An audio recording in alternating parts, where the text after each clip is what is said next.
Au niveau du tourisme, si l'on veut qu'il soit responsable, il est nécessaire de respecter les espèces autochtones.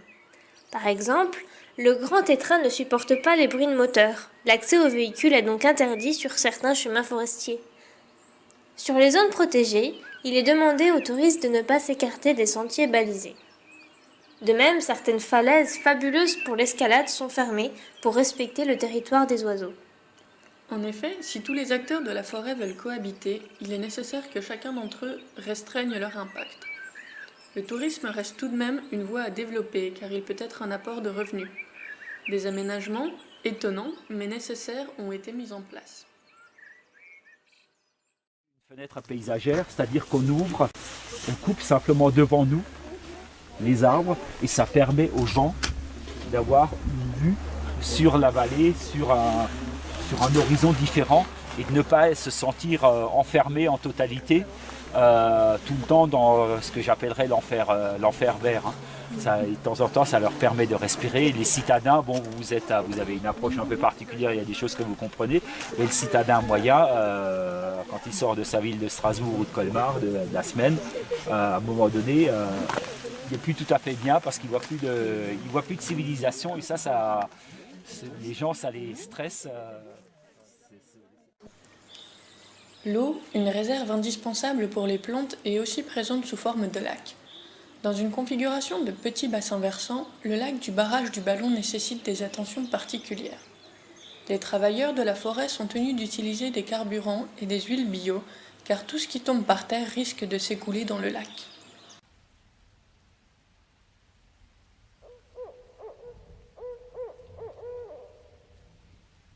En régie propre et ça a été totalement remis à jour sur les 20 dernières années.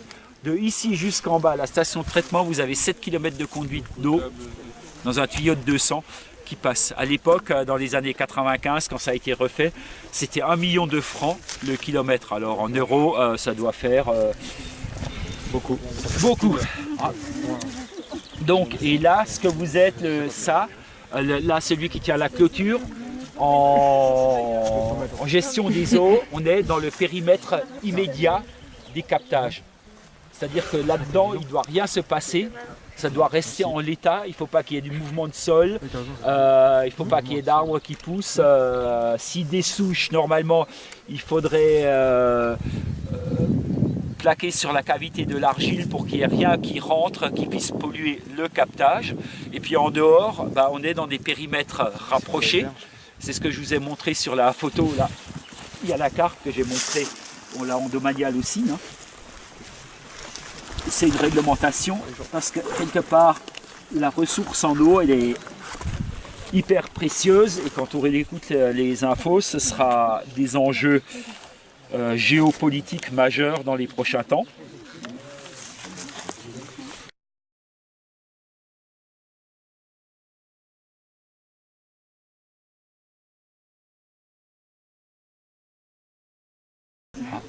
Non, parce qu'il y a quand même des garde-fous derrière. Par exemple, un des moyens les plus efficaces pour savoir si une eau est polluée, c'est qu'en bas, à la station de traitement, quand l'eau arrive en brut, ils mettent un truitomètre.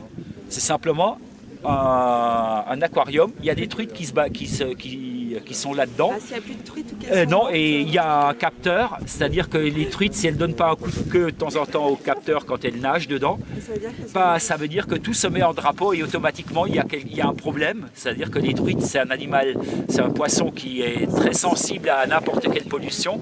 Donc les truites, si elles basculent contre à l'air, ça veut dire qu'il y a un problème et là, ça coupe automatiquement toute la station de traitement.